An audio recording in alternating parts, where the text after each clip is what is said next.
Bank ఖాతాలో పడుతుంది అలా కుటుంబానికి. సో ఇప్పుడు ఆమె అడ్వాన్స్ కూడా ఇచ్చింది, మళ్ళీ ఇంకో దగ్గర భూమి కూడా పడుతుంది.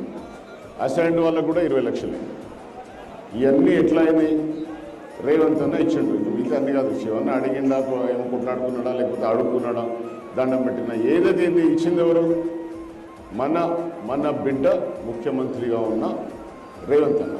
అనొచ్చాయి మాటలు ప్రెస్ వాళ్ళతో అనాలి కదా.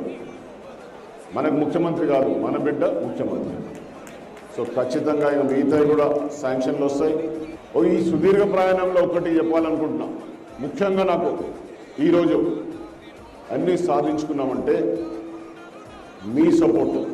మళ్ళీ ఒకసారి మీ కుటుంబ సభ్యులు, మీ పిల్లలతో సహా మీరందరూ సహకారం చేసినందుకు ఈరోజు పట్టికమ్మ ఎమ్మెల్యే అయింది, నారాయణపేట డెవలప్మెంట్కి వస్తుంది. మళ్ళీ ఒకసారి చేతులెత్తున ముసుగులు వస్తుంది.